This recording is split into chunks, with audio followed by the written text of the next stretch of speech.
मैं तो शुरू से जानना चाहती हूँ किसकी सेवा करने के उद्देश्य से ये सब किया गया है। मोदी जी के अंदर एक खासियत है, वो हमारी स्कीमों के नाम बदल के अपनी स्कीम बना लेते हैं। पिछले 10 सालों में मोदी जी ने कौन सा एक ऐसा इंस्टीट्यूशन बनाया है जिसके बारे में हम गर्व से सीना चौड़ा करके कह सकें वाह क्या काम किया है? एक भी नहीं।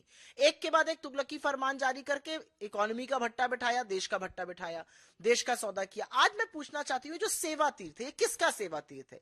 ये किसानों की सेवा तो यहाँ हो नहीं रही है, यहाँ जवानों की सेवा तो हो नहीं रही है, यहाँ युवाओं की सेवा, छात्रों की सेवा तो हो नहीं रही है, मजदूरों की सेवा तो हो नहीं रही है। यहाँ पर बड़े बड़े पूंजीपतियों की, इसका पूरा नाम अडानी सेवा केंद्र होना चाहिए, लेकिन इस पर मोदी जी मौन हो जाते हैं।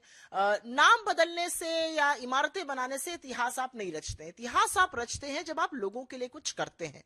लोगों के, हमारे किसानों को तबाह करने की स्कीम आपने ट्रेड डील से बना ली। हमारी इंडस्ट्री को पहले ही आप तबाह कर चुके हैं, अब जो बचा खुचा है वो और तबाही होने वाली है ट्रेड डील से। हमारे युवाओं का भविष्य अनिश्चित पड़ा हुआ है। तो मोदी जी किसकी सेवा करने में यकीन रखते हैं? किसके किसके लिए उनका कर्तव्य है? सवाल इस बात का। नाम आप भले रखे रहिए कुछ भी। इसके अलावा कैसे देखते हैं आप हरदीप पुरी के इस्तीफे को लेकर? आज सांसदों ने, कांग्रेस के और तमाम पोजीशन के सांसदों ने प्रोटेस्ट भी किया। हालांकि हाउस 9 तारीख तक अब जो है वो एडजर्न हो गया है, 9 मार्च तक दूसरे स्पेल के लिए बजट सेशन के। किस तरीके से देखते हैं? असलियत यह है कि मोदी जी की कैबिनेट के एक मंत्री जेफरी एप्स्टीन जैसे दरिंदे, उस जैसे हैवान से मिलते रहे, लगातार संपर्क में रहे, उनके घर जाते रहे, उनके साथ कॉफी पीते रहे, उनको किताबें गिफ्ट करते रहे, ये जानते हुए कि जेफरी एप्स्टीन ऑलरेडी दोषी पाया गया है और छोटे मोटे अपराध का दोषी नहीं था, सेक्स ट्रैफिकिंग का पीडोफाइल, छोटी छोटी बच्चियों के साथ उसने जो किया वो सोचकर रूह कांप जाती है। ऐसे अपराधों का वो दोषी पा लिया गया था। उसके बावजूद हरदीप पुरी जी उससे टच में रहे, उसके संपर्क में रहे, उसको तमाम स्टोरीज सुनाते रहे, उसके घर जाते रहे। आज वो पलटकर कहते हैं दैट्स इट। अंडर एज लड़कियों की, छोटी छोटी बच्चियों की आप बात कर रहे हैं, आप कह रहे हैं दैट्स इट। क्या मर्यादा है आपकी भारत सरकार में मंत्री बने रहने की? और मुझे थोड़ी सी तकलीफ इस बात की है कि इस देश का मीडिया उनको प्लेटफॉर्म दे रहा है और उन प्लेटफॉर्म पे आकर वो अनाप शनाप बकवास कर रहे हैं, बातें बोल रहे हैं मन की मनगढ़ंत, और एक बात का जवाब नहीं दे रहे कि आप उसके कुकर्म जानने के बाद उसके टच में क्यों थे। पहली बात। दूसरी बात, अगर राहुल गांधी जी ने ये नाम सदन में ना लिया रहता तो अभी भी इस पर कोई चर्चा नहीं होती। आज मैं शुक्रगुजार हूं कि एप्स्टीन पर चर्चा हो रही है। दुख इस बात का है कि सारी दुनिया में एप्स्टीन की थू थू हो रही है, लेकिन हिंदुस्तान में मीडिया के हमारे कुछ साथी उसके कुकर्मों पर लिपापोती कर रहे हैं। ये हिंदुस्तान एक अकेला देश है जहां पर आपको बताया जा रहा है कि एप्स्टीन पीडोफाइल था, ठीक है, लेकिन वो एक कारोबारी भी था, वो प्रोफेशनल भी था, वो पावर ब्रोकर भी था। क्या फर्क पड़ता है? अब कल को हम कहेंगे कि जो आतंकवादी उनका कारोबार है, कल को ओसामा बिन लादेन से लेकर मसूद अजहर और दाऊद इब्राहिम के कारोबार गिनाने लगेंगे। असलियत यह है कि ये सारे खुलासे होने के बाद हरदीप पुरी का क्या नैतिक अधिकार है कैबिनेट में बने रहने का?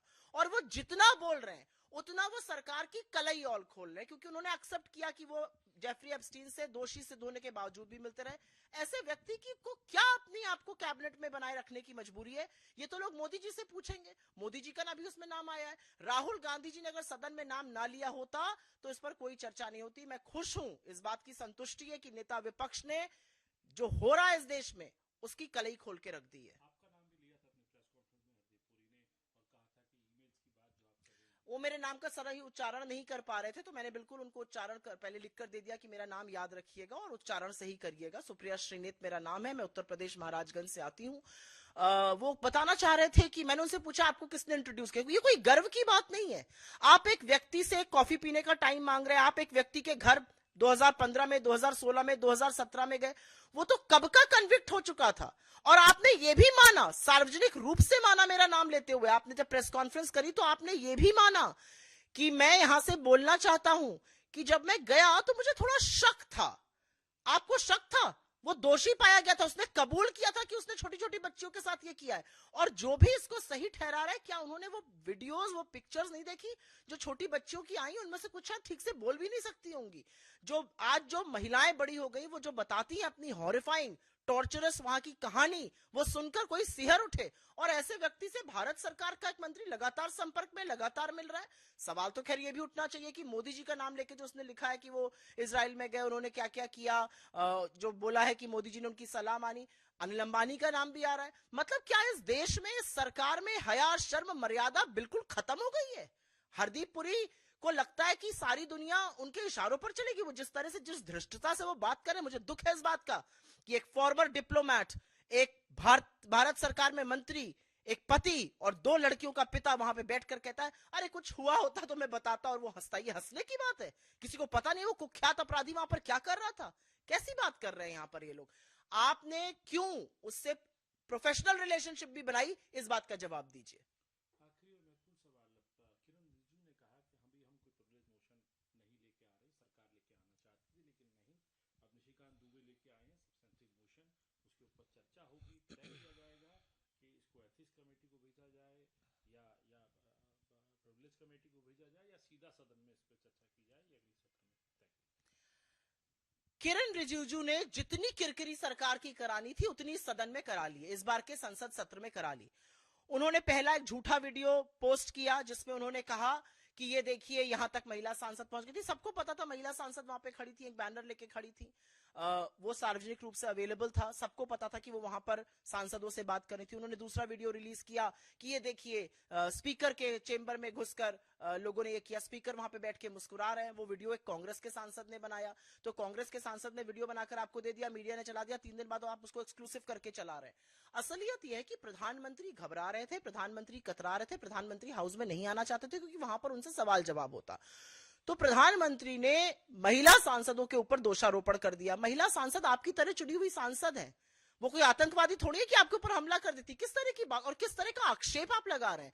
ये वो सांसद है जो अपनी मेहनत, अपनी काबिलियत के बल पर वहां आई, आप उनकी इंटेग्रिटी पर सवाल उठा रहे हैं। पहली चीज, किरण रिजिजू जी ने खड़े होकर राहुल गांधी जी से कहा आपको ऑथेंटिकेट करना पड़ेगा। नेता प्रतिपक्ष ने कहा मैं अभी ऑथेंटिकेट करने को तैयार हूं, मेरे पास डेटा है, ये रिटर्न है, मैं ऑथेंटिकेट करता हूं। तुरंत चेयर ने, जगदंबिका पाल जी जो उस समय ऑफिशिएट कर रहे थे, उन्होंने कहा नहीं नहीं नहीं नहीं, आप मत करिए ऑथेंटिकेट, मंत्री ने आपको ऑथेंटिकेट करने को कहा, मैंने तो आपसे नहीं कहा, क्योंकि वो घबरा गए, उनको पता था वो ऑथेंटिकेट करने को तैयार है। तो किरण रिजिजू ने जितनी किरकिरी करानी थी करा ली। असलियत यह है कि इस देश का बच्चा बच्चा जान चुका है कि ट्रेड डील इस देश की इकोनॉमी को, हमारे किसानों को, हमारे युवाओं को, हमारी एनर्जी सिक्योरिटी को, हमारे डेटा को, हमारी एआई की संभावनाओं को तबाह करने वाली है। और ये सच राहुल गांधी जी ने देश के सामने रख दिया था। इससे भटकाने के लिए आप प्रिविलेज मोशन, और आपने एक और मोशन का नाम लिया सब्सटैंटिव मोशन, तमाम चीजों की बात करते रहिए। ये देश राहुल गांधी जी में यकीन रखता है, ये देश उनके सत्य में यकीन रखता है, वो आपसे डरने वाले नहीं। जिस आदमी ने हंसते हंसते 20 साल का अपने घर की चाबी आपको सौंप दी, लगता है आपको आपके सब्सटैंटिव मोशन और प्रिविलेज मोशन, और कौन आदमी ला रहा है? वो मस्खरा जिसको आप खड़ा होकर बैटिंग कराते हैं, और जिसके बारे में लोग क्या क्या कहते हैं और किस तरह की बातें कहते हैं, मैं टीवी पे कह नहीं सकती हूँ। गर्मियों की छुट्टी होने वाली थी, मेरे पापा आने वाले थे, तो हम लोग सभी खुश थे। तो मैं बेड पे चढ़ के डांस कर रहा था, लेकिन वो पहले ही आ गए। फ्रीज। तो मैं उस समय तो कंटिन्यू नहीं कर सकता था ना, तो फ्रीज फ्रेम टाइप का हो गया। कसम पैदा कर